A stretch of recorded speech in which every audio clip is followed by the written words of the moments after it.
Hello दोस्तों, कैसे हैं आप लोग। एक्सीलेंट मैथमेटिक्स में आप लोगों का स्वागत है। तो हम लोग पढ़ रहे थे रिलेशन एंड फंक्शन, जिसमें कि हम लोग एक्सरसाइज 1.1 का क्वेश्चन नंबर 10 तक कर चुके हैं। तो आज हम लोग देखेंगे क्वेश्चन नंबर 11 और 2-4 क्वेश्चन इसमें और बचा हुआ है, 4-5 क्वेश्चन, जो कि अच्छा क्वेश्चन है।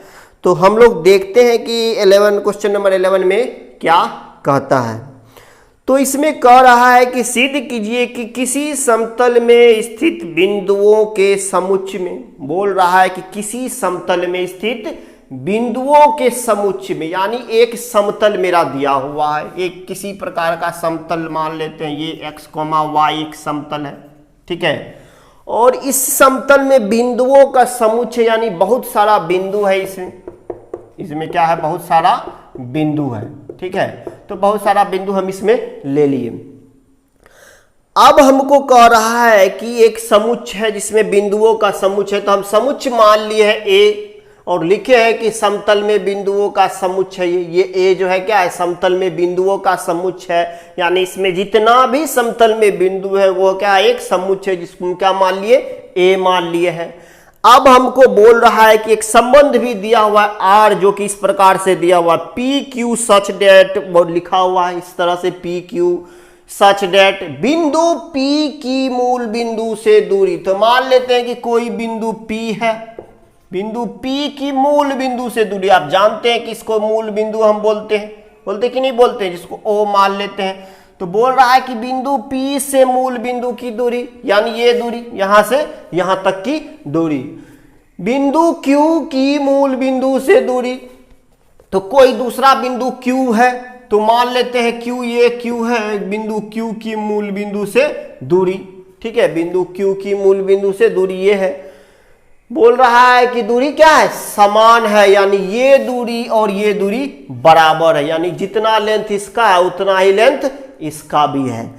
अब हमको इसी में बोल रहा है द्वारा प्रदत्त संबंध R एक तुल्यता संबंध है, यही हमको सिद्ध करना है कि ये जो संबंध होगा ये तुल्यता संबंध होगा। तो आप जानते हैं कि तुल्यता संबंध किसे कहते हैं, यदि कोई किसी भी संबंध में तीनों संबंध हो, स्वतुल्य हो, सम्मित हो, संक्रामक हो, तो उसे हम तुल्यता संबंध कहते हैं। और स्वतुल्य किसको कहते हैं, यदि A, R से बिलोंग करेगा, for every value of A belongs to capital A, मतलब A जो है कैपिटल A में जितना भी बिंदु है, अगर सभी बिंदु इस A, बिलोंग्स टू R, अगर सभी बिंदु इसमें फॉलो करेगा, तो हम बोल देंगे कि यह क्या होगा, यह तुल्यता, यह आपको क्या होगा, स्वतुल्य होगा। तो हम मान लेते हैं स्वतुल्य के लिए, स्वतुल्य के लिए, तो स्वतुल्य के लिए हम लिख सकते हैं, यहां पे क्या लिखेंगे, बोलिए, P, P belongs to capital R। तो स्वतुल्य के लिए हम बोल रहे हैं कि P, P belongs to capital R, यानी अपने आप से अगर संबंध बनाएगा तो वो स्वतुल्य होगा। जैसे कि यहाँ स्वतुल्य के लिए A, belongs to capital R, A से ही संबंध बना रहा है, तभी जाकर के उसको हम स्वतुल्य कहते हैं। तो बिलोंग्स टू कैपिटल A, यानी कैपिटल A से अगर वो बिलोंग करेगा, तो देखिए, तो P, का मतलब क्या हुआ, हम इस संबंध को R को एक बार फिर से आपके सामने लिख रहे हैं, P, तो P, Q सच डेट बिंदु P की मूल बिंदु से दूरी, तो बिंदु P की मूल बिंदु से दूरी ये होगा कि नहीं होगा, जिसको हम OP नाम दे रहे हैं, तो हम इसको OP लिख देंगे, बिंदु P की मूल बिंदु से दूरी। फिर बोल रहा है कि बिंदु Q की मूल बिंदु से दूरी, बिंदु Q की मूल बिंदु से दूरी क्या है, समान है। तो ये दोनों बोल रहा है समान है, यानी बराबर है। तो हम यहाँ लिख दिए, इसी लैंग्वेज को शॉर्टकट में इस तरह से लिख दिए, ठीक है।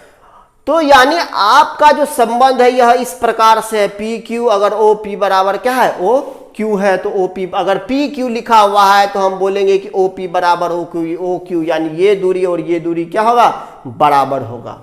अब हमको दिखाना है कि यह जो है यह क्या है, तुल्यता संबंध है, यानी तुल्यता संबंध है, तो तीनों हमको दिखाना पड़ेगा होगा, तभी हम उसी को क्या बोलते हैं, तुल्यता संबंध कहते हैं। तुल्यता संबंध वह संबंध होगा यदि कोई भी संबंध स्वतुल्य हो, सम्मित हो, संक्रामक हो तो उसे हम क्या बोलेंगे? तुल्यता संबंध कहेंगे। तो हम देखते हैं पहले कि यह स्वतुल्य है कि नहीं है। तो स्वतुल्य के लिए हम जानते हैं कि यदि P कोमा P R से बिलोंग करेगा, A कोमा A R से बिलोंग करेगा तो हम उसको क्या बोलेंगे? तुल्यता स्वतुल्य बोलेंगे। तो P कोमा P का मतलब हुआ OP बराबर OP, क्योंकि अगर P कोमा Q लिखा हुआ है तो हम इसको लिखे OP बराबर OQ। अगर P कोमा P लिखेंगे तो OP बराबर OP, और यह सही भी है। कैसे सही है? कि क्योंकि OP ये OP, फिर बोल रहे हैं बराबर OP, फिर यही लेंथ, तो ये तो हमेशा खुद के बराबर होगा ही, क्योंकि हम इसी के बारे में ही बात कर रहे हैं। तो इसका मतलब है कि ये सही होगा। और अगर ये सही है तो हम बोल देंगे कि यह जो होगा यह क्या होगा? आपको स्वतुल्य होगा। क्यों? क्योंकि यह P कोमा P किससे बिलोंग कर रहा है? R से बिलोंग कर रहा है। क्यों बिलोंग कर रहा है R से? क्योंकि P कोमा P यदि R से बिलोंग करेगा तो OP बराबर OP होगा, और यह सही भी है क्योंकि हमेशा यह लेंथ खुद के बराबर होगा ही होगा। तो इसीलिए हम इसको क्या बोलेंगे? स्वतुल्य कहेंगे। तो हम यहां से लिख दे रहे हैं, इसलिए संबंध R स्वतुल्य संबंध है। स्वतुल्य संबंध है। तो यहां से हम बोल दिए कि जो संबंध R है मेरा क्या है? स्वतुल्य संबंध है। अब हमको यह दिखाना है कि यह सम्मित भी है कि नहीं है। तो सम्मित के लिए बोलिए हम क्या जानते हैं? सम्मित के लिए हम जानते हैं कि यदि A कोमा B R में है तो उसका उल्टा भी R में होना चाहिए, यानी B कोमा A भी R में होना चाहिए। तो हम क्या करते हैं? A कोमा A मानते हैं। माना कि P कोमा Q यहां मान लिए, क्योंकि P Q बिंदु माने हैं। तो P कोमा Q मानते हैं कि यह किससे बिलोंग करेगा? R से बिलोंग करेगा। तो यह हम माने। तो अगर P कोमा Q R से बिलोंग करेगा तो इसका अर्थ है कि OP बराबर क्या होगा? OQ होगा। तो हम यहां से बोल देते हैं कि OP बराबर क्या होगा? OQ होगा। होगा कि नहीं होगा? तो क्या हम इसको ऐसे लिख सकते हैं OQ बराबर OP? OQ बराबर OP, क्योंकि यदि यह इसके बराबर है तो हम इसको ऐसे भी लिख सकते हैं OQ बराबर OP। तो आप हमको बताइए, अगर OP और बराबर OQ बोल रहे हैं तो हम बोल रहे हैं कि P कोमा Q R से बिलोंग कर रहा है। तो अगर OQ बराबर OP बोलेंगे तो हम इसको बोल सकते हैं Q कोमा P R से बिलोंग करेगा। करेगा कि नहीं करेगा? क्योंकि हम यहाँ POP यानी और बराबर OQ बोल रहे हैं, तो हम P पहले लिख रहे हैं और Q बाद में लिख रहे हैं। तो उसी तरह यदि OQ बराबर OP है तो हम Q पहले लिखेंगे और P बाद में लिखेंगे। तो हम बोलेंगे कि यह किससे बिलोंग करेगा? R से बिलोंग करेगा। तो देखिए, हम मान के चले थे कि P कोमा Q R में है, बाद में प्रूव कर दिए कि उसका उल्टा यानी Q कोमा P भी किसमें है? R में है। तो इसी को तो हम सम्मित बोलते हैं, क्योंकि सम्मित का कंडीशन होता है कि यदि A कोमा B R में है तो उसका उल्टा यानी P कोमा Q भी R में होना चाहिए, तभी जाकर के हम उसको क्या बोलेंगे? सम्मित कहेंगे। तो हम यहाँ पे देखिए लेके चले थे कि P कोमा Q R में है, बाद में प्रूव कर दिए कि Q कोमा P भी किस में है? R में है। तो हम यहाँ पे बोल देंगे इसलिए संबंध R जो होगा, संबंध R क्या होगा? सम्मित संबंध है। सम्मित संबंध है। तो यहां से हम प्रूव कर दिए कि संबंध R जो होगा वो क्या होगा? सम्मित संबंध होगा। अब हमको ये प्रूव करना है कि यह संक्रामक भी है। तो संक्रामक के लिए बोलिए हम क्या जानते हैं? तो संक्रामक के लिए हम जानते हैं कि यदि A कोमा B R में है, यदि A कोमा B किस में है? R में है। A कोमा B R में है और B कोमा C R में है। B कोमा C R में है तो A और C R में होना ही चाहिए। यही आपको संक्रामक का कंडीशन होता है। तो हम पहले मान के चलते हैं, संक्रामक के लिए देखते हैं। संक्रामक के लिए तो हम यहां मानते हैं, माना कि P कोमा Q R में है। हम यहां मान के चल रहे हैं क्या? P कोमा Q R में है और Q कोमा S R में है। कोई दूसरा पॉइंट मान लेते हैं S, क्योंकि बहुत सारा पॉइंट है तो पॉइंट है तो बहुत सारा, कोई दूसरा पॉइंट मान लिए S। ठीक है, वो किस में है? Q, S R में है, तो इसका अर्थ इस संबंध के अनुसार क्या होगा? अगर P, Q लिखते हैं तो इसका मतलब हुआ कि OP बराबर OQ, तो हम यहां से बोल सकते हैं कि OP बराबर OQ। और क्या होगा? और अगर Q, S R में है तो हम इसको OQ बराबर OS बोलेंगे, तो हम यहां बोल देंगे OQ बराबर OS। क्यों? क्योंकि यह R में है और R मेरा बोलता है कि कोई भी संबंध इस प्रकार से है तो यह इस कंडीशन को फॉलो करेगा। यानी अगर P, Q है तो हम बोलेंगे OP बराबर OQ, अगर Q, S होगा तो हम बोलेंगे OQ बराबर OS। तो यहां से आपको आ गया कि यह इसके बराबर है और यह इसके बराबर है। तो अगर आप हमको यह बोलिए, अगर OP और OQ बराबर है, OP और OQ बराबर है, अब बाद में हम यह भी बोल रहे हैं कि OQ OS बराबर है, तो हम यहां से बोल सकते हैं कि नहीं कि OP बराबर होगा OS के। देखिए, क्योंकि OP OS के बराबर है। देखिए, यानी OP बोल रहे हैं कि OQ के बराबर, यानी इसके बराबर है, ठीक है। बाद में बोल रहे OQ यानी ये वाला लेंथ बोल रहे हैं इसके बराबर है। तो अगर यह इसके बराबर है और यह इसके बराबर है तो बाद में हम बोल सकते हैं कि नहीं यह इसके बराबर होगा, बोल सकते हैं। तो हम यहां से बोल दिए कि OP बराबर किसके है? OS है। तो अगर OP बराबर OS है, यानी OP बराबर अगर OQ हम लिख रहे हैं तो लिख रहे हैं P, Q। अगर OP बराबर OS बोलेंगे तो हम लिखेंगे इसको क्या?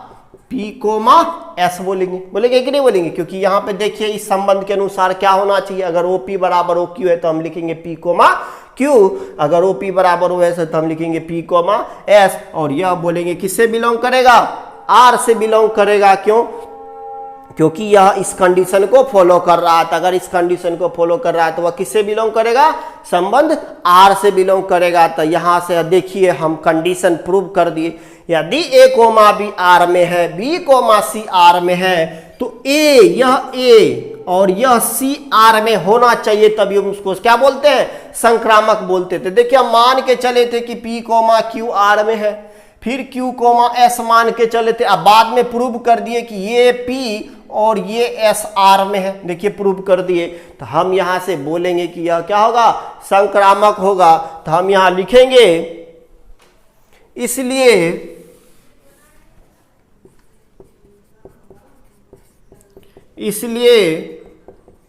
संबंध R संक्रामक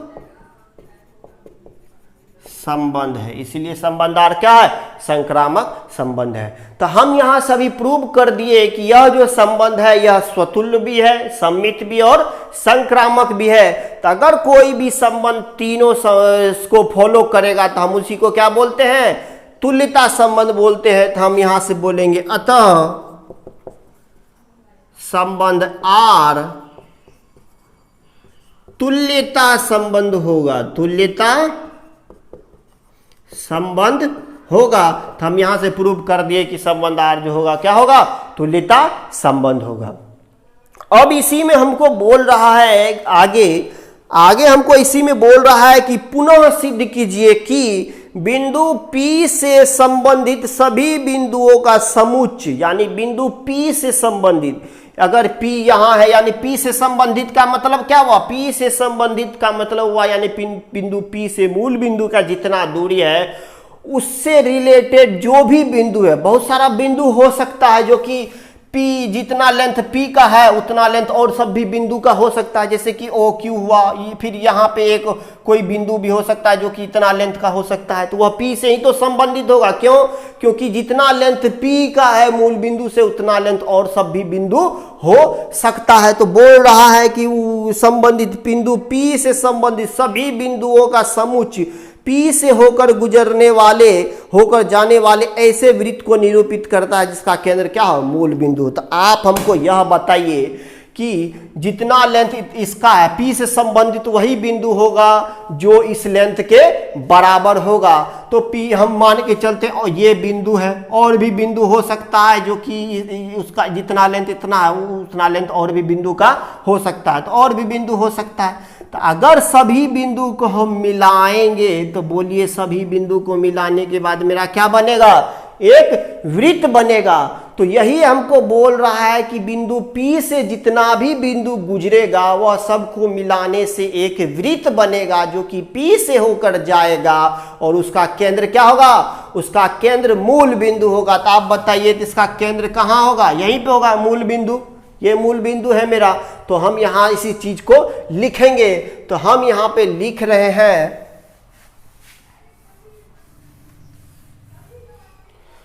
देखिए हमको बोल रहा है कि P से संबंधित सभी बिंदुओं का समुच्चय P से होकर जाने वाले ऐसे वृत्त को निरूपित करता है। तो हम यहां लिख रहे हैं 9 P से संबंधित सभी बिंदु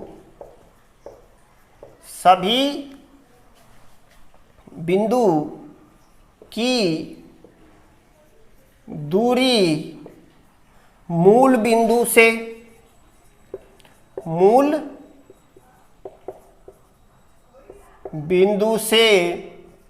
क्या होगा, बराबर होगा। जो भी P से संबंधित है उसका जो दूरी होगा मूल बिंदु से क्या होगा, बराबर होगा। तभी जाकर के वह क्या होगा, वह P से संबंधित होगा। क्यों, क्योंकि यहां पे आपको संबंध वही बोल रहा है कि जो भी, अगर जैसे कि PQ से संबंधित है, तो अगर PQ से संबंधित है, देखिए P का और Q का दूरी का क्या है, दूरी का दोनों बराबर है। तो जो भी बिंदु P से संबंधित होगा उसका दूरी मूल बिंदु से क्या होगा, बराबर होगा। तो वही चीज लिखे हैं, P से संबंधित सभी बिंदु की दूरी मूल बिंदु से क्या है, बराबर है। तो बराबर होगा आपको। इसीलिए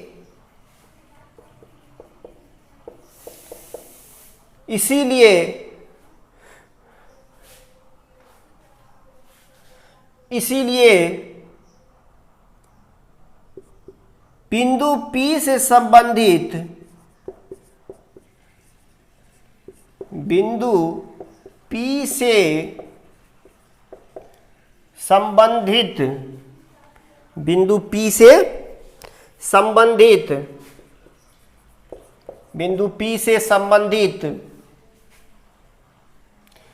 बिंदुओं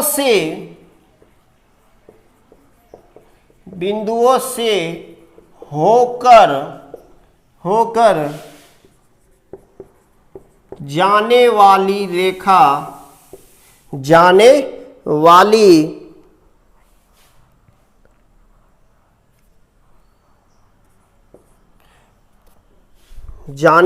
होकर जाने वाले रेखा वृत्त को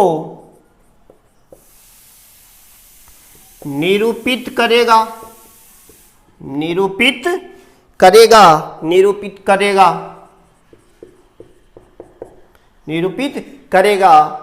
जिसका केंद्र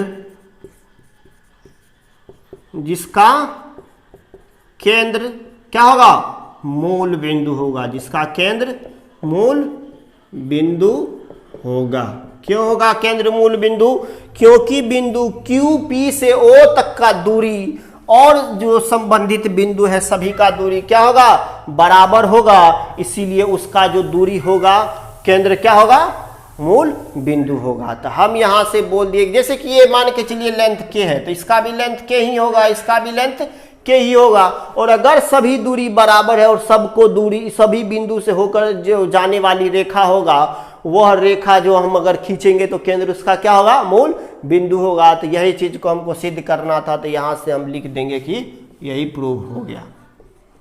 क्यों प्रूव हम बोल रहे हैं, क्योंकि P से संबंधित सभी बिंदु का दूरी जो होगा वह क्या होगा, मूल बिंदु से बराबर होगा। तो अगर यह बराबर है तो इसका मतलब है कि इसलिए बिंदु P से संबंधित बिंदुओं से होकर जाने वाली रेखा किसको बनाएगा, वृत्त को बनाएगा, और जिसका केंद्र क्या होगा, मूल बिंदु होगा। तो यहां से हम इसको प्रूव कर दिए। ठीक है, तो आप इसको लिख लीजिए।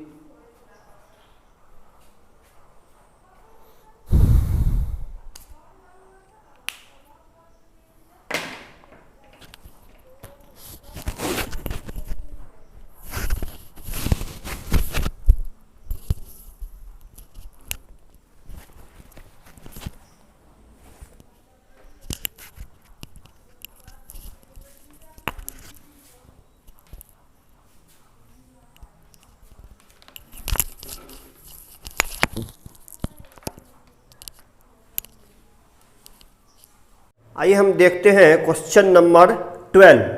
क्वेश्चन नंबर 12 कहता है कि सिद्ध कीजिए कि समस्त त्रिभुजों के समुच्चय ए में आर आपको दिया हुआ है T1, T2 such that T1 T2 के समरूप है, द्वारा परिभाषित संबंध आर एक तुल्यता संबंध है, यही हमको सिद्ध करना है। यानी आपको इसमें क्या कह रहा है कि समुच्चय ए दिया हुआ है और जिसमें क्या है समस्त त्रिभुजों के समुच्चय ए में, समस्त त्रिभुजों के समुच्चय ए में, तो इसका मतलब है कि जो भी आपका समुच्चय दिया हुआ उसमें क्या समस्त त्रिभुज है, यानी जितना प्रकार का त्रिभुज संभव है हो सकता है वो क्या है आपका इस समुच्चय में है, और यह इस समुच्चय में आपका समस्त त्रिभुज है। उसके बाद हमको कह रहा है कि R बराबर R आपका इस प्रकार से दिया हुआ T1, T2 such that T1 T2 के समस्त T1 T2 के समरूप है। यानी आपको जो है T1 T2 जो है ये त्रिभुज है, क्या है त्रिभुज है। T1 एक त्रिभुज है, दूसरा त्रिभुज क्या है T2 है, और बोल रहा है कि T1 T2 के समरूप है। समरूप जानते हैं किसको कहते हैं, यदि कोई भी त्रिभुज है, दो त्रिभुज है ये और एक दो त्रिभुज है, तो ये दोनों त्रिभुज सपोज डेट मान के चलिए A है, B है, C है और ये P है, Q है और R है, तो दो त्रिभुज समरूप कब होता है, यदि इसका ये भुजा इस भुजा का रेशियो और इस भुजा का रेशियो इस भुजा का रेशियो क्या हो बराबर हो, तो हम उसको क्या बोलेंगे समरूप कहेंगे। जैसे कि ए बी बराबर ए बी और ये हो जाएगा बटे पी क्यू, ए बी बटे पी क्यू। फिर उसके बाद ये अभी लिए है, फिर हम ये और ये लेंगे, तो यानी आपको फिर ये बराबर होना चाहिए ए सी बटे पी आर के। फिर उसके बाद क्या होना चाहिए, ये जो BC है BC अब बटे QR। ये रेशियो अगर बराबर हो गया किसी भी त्रिभुज का, तो हम उस त्रिभुज को क्या बोलेंगे, उस त्रिभुज को हम समरूप त्रिभुज बोलते हैं। उस त्रिभुज को हम क्या बोलते हैं, समरूप त्रिभुज बोलते हैं। तो आप हमको यह बताइए कि यदि T1 और T2 समरूप है तो इसका मतलब है कि इसका जो त्रिभुज का जो साइड का क्रॉसपॉन्डिंग यानी उसके जो उसका जो रेशियो होगा उसके अनुसार उसका रेशियो क्या होना चाहिए, बराबर होना चाहिए, तभी हम दोनों त्रिभुज को क्या बोलेंगे, समरूप बोलेंगे। तो आपका जो R रिलेशन दिया हुआ यानी R जो संबंध दिया हुआ है उसमें अगर कोई भी दो त्रिभुज को हम उठाते हैं तो उस त्रिभुज का जो वो त्रिभुज क्या एक दूसरे का समरूप होना चाहिए, तो वो आपको उस टाइप का आर संबंध दिया हुआ। हमको प्रूव करना है कि ये जो संबंध है, ये जो संबंध है ये तुल्यता संबंध है। तुल्यता संबंध का अर्थ हुआ कि ये जो मेरा संबंध है ये तुल्यता होना चाहिए, और तुल्यता कब होता है, जब कोई भी संबंध स्वतुल्य हो, सममित हो और क्या हो, संक्रामक हो, तो हम उसको क्या बोलते हैं, तुल्यता संबंध बोलते हैं। तो हमको पहले सिद्ध करना पड़ेगा कि वो जो त्रिभुज है ये जो संबंध है ये मेरा स्वतुल्य भी है, सममित भी है और संक्रामक भी है, तभी जाकर के हम उसको क्या बोलेंगे, तुल्यता संबंध कहेंगे। तो हम पहले देखते हैं कि क्या यह स्वतुल्य है या नहीं है। तो स्वतुल्य के लिए देखते हैं कि ये क्या कंडीशन होता है। स्वतुल्य के लिए हम जानते हैं कि यदि कोई भी संबंध खुद से यानी अपने आप से अगर वो संबंध बना रहा है कोई भी अवयव, तो हम उसको क्या बोलेंगे, स्वतुल्य कहेंगे। तो देखिए ए है, ए कोमा यानी ए अगर ए से ही संबंध बनाएगा और वह आर में अगर होगा तो हम उसको क्या बोलेंगे, स्वतुल्य कहेंगे। तो हम यहाँ पे लिखते हैं जैसे कि यहाँ तो त्रिभुज दिया हुआ, क्या दिया हुआ है, त्रिभुज दिया हुआ, तो त्रिभुज T1 T2 T3 कुछ भी हो सकता है। तो हम मान लेते हैं कि कोई भी त्रिभुज है T1, T1 belongs to capital R। तो आप हमको यह बताइए T1 लिखने का क्या अर्थ है, T1 लिखने का अर्थ है, अगर हम T1 T2 लिखते हैं तो इसका अर्थ होता है इस संबंध के अनुसार कि T1 T2 के समरूप है। T1 किसके समरूप है, T2 के समरूप है। अगर T1 T1 लिखते हैं तो इसका अर्थ क्या होगा, इसका अर्थ होगा कि T1 के समरूप है, T1 के समरूप है। तो आप हमको यह बताइए कि T1 के समरूप हो सकता है कि नहीं हो सकता है, क्यों नहीं हो सकता, क्यों, अगर मान के चलिए ये त्रिभुज है जिसका नाम है T1 और ये है तो T2, अभी तो T2 का हम बात कर नहीं रहे हैं, तो T1 के ही समरूप है, यानी यह त्रिभुज अपने आप के से इसी से फिर से कंपेयर कर रहे थे। यह तो ऑब्वियसली है कि कोई भी त्रिभुज खुद का समरूप हमेशा होता है। कोई भी त्रिभुज खुद का समरूप क्या होता है? हमेशा होता है। तो इसका मतलब है कि यह लिखना सही है, यह लिखना सही है, क्योंकि अगर हम T1 कोमा T1 बोलते हैं कि R में है, तो इस यदि यह R में है तो इस संबंध के अनुसार हम लिखेंगे कि T1 T1 के क्या है? समरूप है। और यह लिखना सही है। क्यों सही है? क्योंकि कोई भी त्रिभुज खुद का समरूप हमेशा होगा। तो हम बोलेंगे कि इसका मतलब है कि यह जो संबंध है यह क्या है? स्वतुल्य है। तो हम यहां पे लिखेंगे इसलिए संबंध R स्वतुल्य है। संबंध R क्या होगा? स्वतुल्य होगा। अब हमको यहां पे इसको सिद्ध करना पड़ेगा कि ये जो मेरा संबंध ये सममित भी है। क्या है? सममित भी है। तो सममित के लिए देखते हैं हम कि क्या होता है सममित के लिए। तो देखिए सममित के लिए कंडीशन होता है यदि A कोमा B R में है, यदि A कोमा B किस में है? R में है, तो उसका उल्टा यानी B कोमा A भी किस में होना चाहिए? R में होना चाहिए, तभी हम उसको सममित कहेंगे। तो हम यहां पे देखते हैं, मान लेते हैं कि T1 कोमा T2, माना कि T1 कोमा T2 किस में है? R में है। तो यदि T1 कोमा T2 R में है तो इसका अर्थ क्या होगा इस संबंध के अनुसार? इसका अर्थ होगा इस संबंध के अनुसार कि T1 T2 के समरूप है। तो हम यहां लिख रहे हैं कि T1 T2 के समरूप है, T1 T2 के समरूप है। तो आप हमको यह बताइए, हम यहां लिख दिए कि T1 T2 के समरूप है, क्या हम इसको ऐसे लिख सकते हैं कि T2 T1 के समरूप है? बिल्कुल लिख सकते हैं। अगर T1 T2 के समरूप है तो T2 T1 का भी समरूप होगा, होगा कि नहीं होगा? तो हम इसको ऐसे लिख दिए कि T2 T1 के समरूप है।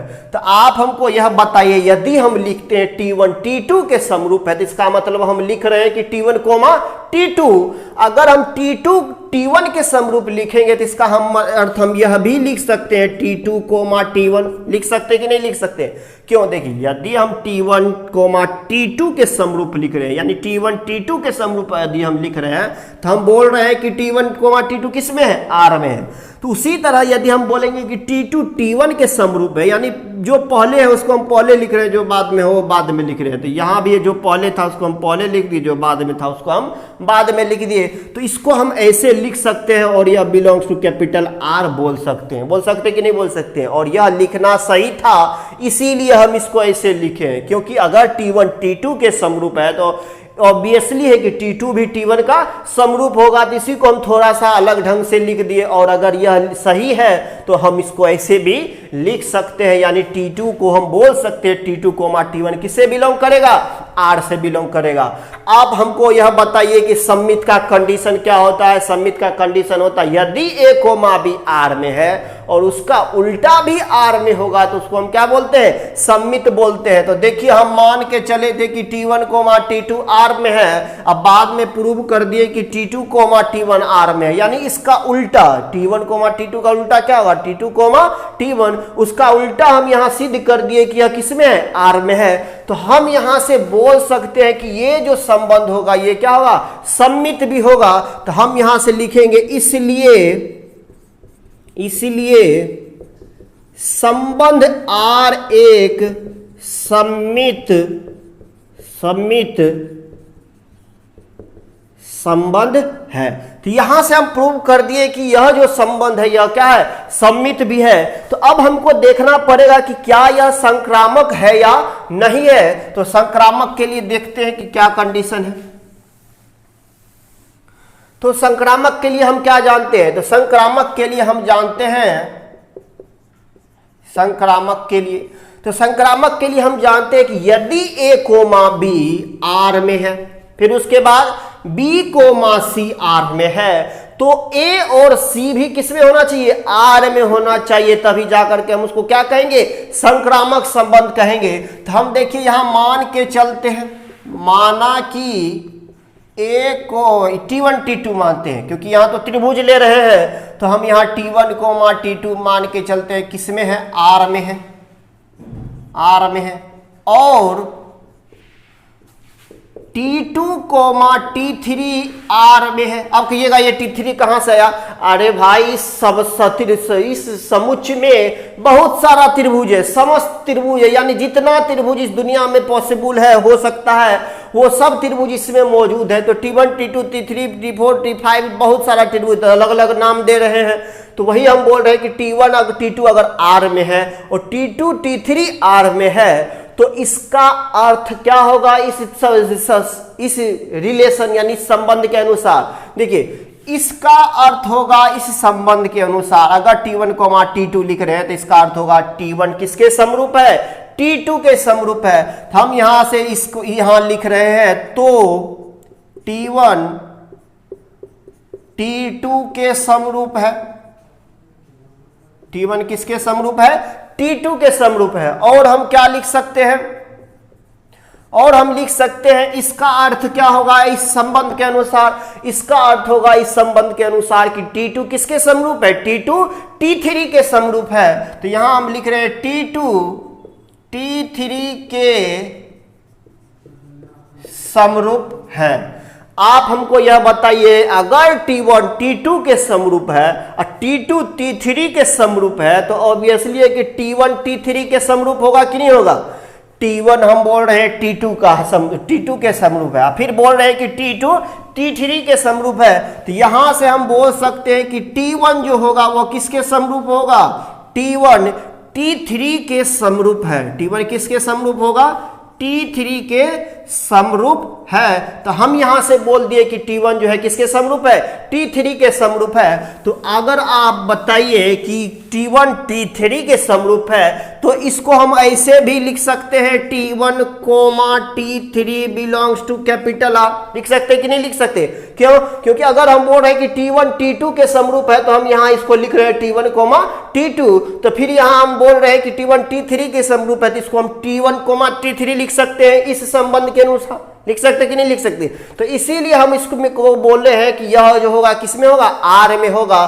तो अगर हम देखिए यहां से हम जानते हैं संक्रामक का कंडीशन कि यदि A कोमा B R में है, फिर B कोमा C R में है, तो A और C अगर प्रूव कर दिए कि आप R में है, तो हम उसको बोलेंगे कि वह जो संबंध होगा वह क्या होगा? संक्रामक संबंध होगा। तो देखिए हम लेके चले थे कि T1 T2 R में है, फिर T2 T3 R में है, अब बाद में प्रूव कर दिए कि T1 और T3 किसमें है? R में है। तो यहां से आप बताइए कि अगर T1 T3 R में है और यह प्रूव कर दिए, तो हम बोल सकते हैं कि यह जो संबंध होगा यह क्या होगा? संक्रामक संबंध होगा। तो हम यहां से लिखेंगे कि इसलिए संबंध R संक्रामक संबंध है। तो यहां से हम प्रूव कर दिए कि संबंध R जो होगा वो क्या होगा? संक्रामक संबंध होगा। तो यहां से आप बोल सकते हैं कि यह जो होगा, अब बताइए, अतः, तो बाद में हम लिख देंगे, अतः संबंध R, तो हम अभी देखें कि ये जो संबंध R था ये सम्मित स्वतुल्य था, सम्मित भी था और संक्रामक भी था। तो हम लिखेंगे अतः संबंध R स्वतुल्य कोमा सम्मित और संक्रामक है। और क्या है? संक्रामक संबंध है। तो अगर यह तीनों को फॉलो कर रहा है, यानी स्वतुल्य को भी, सम्मित को भी और संक्रामक को भी फॉलो कर रहा है, तो इसको हम क्या बोलेंगे? तुल्यता संबंध बोलेंगे, संबंध है। इसलिए यह तुल्यता संबंध होगा। यह क्या होगा? तुल्यता संबंध होगा। तो हम यहां से बोल दिए कि यह जो होगा यह क्या होगा? तुल्यता संबंध होगा। तो आप इसको लिख लीजिए। अब इसी में देखिए कह रहा है कि भुजाएं 3, 4, 5 वाले समकोण त्रिभुज T1 है। कोई एक समकोण त्रिभुज है T1, T1 एक समकोण त्रिभुज है, ये एक समकोण त्रिभुज है T1, 9 करके लिख लीजिए, ठीक है। ये एक समकोण त्रिभुज है T1 और जिसका भुजा दिया हुआ है कितना 3, 4 और 5, तो 3, 4 और 5 इसका भुजा दिया हुआ है। जानते हैं समकोण त्रिभुज उसका जो ये होता है एक कोण 90 डिग्री का होता है। उसके बाद बोल रहा है कि समकोण त्रिभुज वाले T1 भुजाएं T3, 4, 5 वाले समकोण त्रिभुज T1, फिर कह रहा है कि भुजाएं 5, 12 और 13 वाले समकोण त्रिभुज T2 भी एक समकोण त्रिभुज दिया हुआ है, जो कि आपको क्या दिया हुआ है 5, 12 और 13। फिर एक T3 भी दिया हुआ है, T3 भी दिया हुआ है और यह भी क्या है समकोण त्रिभुज है, जो कि है 6, 8 और 10। समकोण त्रिभुज T3 पर विचार कीजिए कि T1, T2, T3 में से कौन से त्रिभुज परस्पर संबंधित है। तो देखिए अब बोल रहा है कि T1, T2, T3 एक त्रिभुज है। T1, T2, T3 हम यहां लिख दिए हैं, एक त्रिभुज दिया हुआ है जहां पे T1 का जो भुजा दिया हुआ है 3, 4, 5 और T2 का भुजा 5, 12 और 13 और T3 का भुजा 6, 8 और 10 दिया हुआ। यह 3 को त्रिभुज आपको दिया हुआ है। अब बोल रहा है कि T1, T2 और T3 में से कौन से त्रिभुज परस्पर संबंधित है। तो बोल रहा है परस्पर संबंधित है। तो परस्पर कब संबंधित होगा, देखिए अगर हम लिख रहे हैं T1, T2 लिख रहे हैं तो इसका मतलब है T1 T2 से संबंधित है। किससे संबंधित है, T1 T2 से संबंधित है। अगर हम T2, T3 लिख रहे हैं तो इसका अर्थ है कि T2 T3 से संबंधित है। तो हमको बोल रहा है कि कौन सा त्रिभुज एक दूसरे से संबंधित है। तो अगर यह कोई भी त्रिभुज एक दूसरे से संबंधित होगा तो इसका मतलब क्या होगा, वह इस संबंध को फॉलो करेगा, वह इस संबंध को क्या करेगा, फॉलो करेगा। तो आप बताइए अगर हम बोल रहे हैं कि T1 T2 से संबंधित है, तो T1 अगर T2 से संबंधित है, हम बोल रहे हैं T1 आपका ये है, T2 ये इस प्रकार से दिया हुआ है। तो अगर हम बोलेंगे कि T1 T2 से संबंधित है, इसका मतलब होगा T1 T2 के समरूप है। क्या होगा इसका अर्थ, T1 T2 के समरूप है। तो अगर T1 T2 के समरूप होगा, T1 T2 के समरूप होगा, तो इसका मतलब है कि T1 और T2 का जो साइड का रेशियो है यानी अनुपात है, वो क्या होना चाहिए, बराबर होना चाहिए, तभी तो दो त्रिभुज एक दूसरे के समरूप होगा। तो हम देखिए T1 और T2 का अनुपात ले रहे हैं, तो ये 4/12, 4/12, 5/13, ये 4/12, 5/13, 5/13, और फिर क्या ले रहे हैं 3/5, 3/5। अगर कोई भी त्रिभुज समरूप है तो ये और इसका अनुपात, इसका और इसका अनुपात, इसका और इसका अनुपात बराबर होगा, तभी जाकर के उसको समरूप कहेंगे। तो देखिए 4 तिया 12 यानी 1/3, 5 ये तो कटेगा ही नहीं, 5/13 तो ये तो 1/3 होगा नहीं, इसका तो वैल्यू 1/3 और ये 5/3, यानी ये एक दूसरे के बराबर नहीं है। अगर कोई भी त्रिभुज का साइड का रेशियो यानी अनुपात सभी का बराबर होगा तभी समरूप होगा, यानी T1 T2 के समरूप नहीं है। तो हम देखिए डायरेक्ट आपको यहाँ पे हम दिखा रहे हैं, लिख रहे हैं कि किसका अनुपात बराबर है।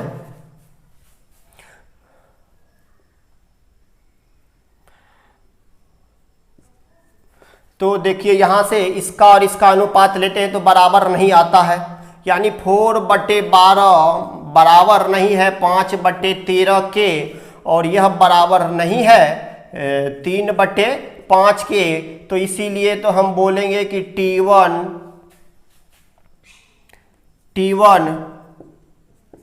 T2 से संबंधित नहीं है, T1 T2 से संबंधित नहीं है। तो फिर T1 और T3 में देखते हैं, T1 T2 को देखें कि T1 और T2 का जो साइड का रेशियो यानी अनुपात था यह बराबर नहीं था, इसीलिए नॉट इक्वल टू का साइन दिए, ऐसे करके काट दिए, यहाँ पे ऐसे करके काट दिए। क्या 4/12 5/3 के बराबर होगा, नहीं होगा। क्या 5/13 3/5 के बराबर होगा, नहीं होगा। तो यह सब बराबर नहीं है, इसीलिए हम बोलेंगे कि T1 T2 से संबंधित नहीं है। क्यों नहीं है संबंधित, क्योंकि समरूप यह नहीं है, T1 T2 के समरूप नहीं है, इसे लिख देते हैं T1 T2 के समरूप नहीं है, इसलिए T1 T2 से संबंधित नहीं होगा। T1 T2 से संबंधित नहीं होगा। अब हम देखते हैं T1 और T3 में। यहां हम देखें T1 और T2 में, T1 और T2 में देखें, ठीक है। अब हम T1 और T3 में देखते हैं, T3 में देखते हैं। तो यदि आप T1 और T3 में देखिएगा तो 4 और 8 है, यहां ये साइड और ये साइड ले रहे 4/8, ठीक है। तो और उसके बाद देखिए 3 और 6, 3/6 और 5 और 10, 5 और 10। तो देखिए 4/12 जो हो, किसको काटिएगा, 4 दूना 8, यहां से भी 1/2 आ रहा है। इस सब का वैल्यू 1/2 होगा, यानी यह इसके बराबर है। 3 दूना 6, देखिए 3 दूना 6 और 5 दूना 10, तो यानी यहां से सबका वैल्यू कितना आ रहा है, 1/2 आ रहा है। इसका मतलब है ये इसके बराबर है और ये इसके बराबर है, और जिसका वैल्यू क्या आ रहा है, 1/2 आ रहा है। तो यहां से हम बोल देंगे कि सभी का जो भुजा का अनुपात है वो क्या है, बराबर है, इसीलिए यह क्या होगा, समरूप होगा। तो हम यहां लिख दे रहे हैं T1 और T3 के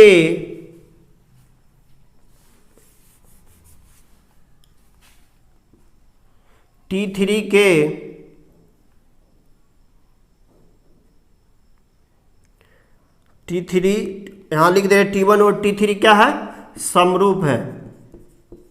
समरूप है, क्यों समरूप है, क्योंकि सभी का भुजा का अनुपात क्या है, बराबर है। तो अगर यह समरूप है तो इस संबंध के अनुसार यह एक दूसरे से क्या होगा, संबंधित होगा। तो T1 और T3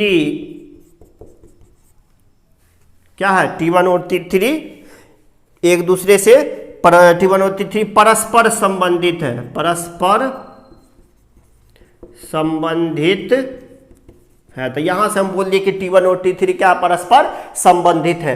फिर T2 और T3 में देखिएगा तो ये आपको परस्पर संबंधित नहीं होगा। तो यहां लिख दीजिए कि 8/12 अगर आप T2 और T3 में देखिएगा, T3 में देखिएगा तो यहां से दिखेगा कि आपको 8/12/8 बराबर नहीं है 5/6 के, और यह बराबर नहीं है किसके, आपको 13/10 के, 13/10 के।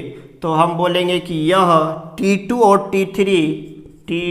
और T3 परस्पर संबंधित नहीं है, परस्पर संबंधित नहीं है। तो यहां से आपको पूछ रहा था कि कौन सा त्रिभुज परस्पर संबंधित है, तो T1 और T3 क्या है, परस्पर संबंधित है। तो यहां से हम देखें कि T1 और T3 परस्पर संबंधित है। क्यों, क्योंकि T1 और T3 का जो साइड का रेशियो है, यानी भुजा का जो अनुपात है वह बराबर है, और कितना आया, 1/2 आया। तो कोई भी समरूप तभी होगा जब सभी के भुजा का अनुपात क्या हो, बराबर हो, तो उसको हम समरूप कहेंगे। और यह अगर समरूप है, क्योंकि यह संबंध तो वही बोल रहा है, यह संबंध वही बोल रहा है, तो इसीलिए हम T1 और T3 को बोल दिए कि यह क्या है, परस्पर संबंधित है। तो यही हमको बताना था, तो इसको आप लिख लीजिए।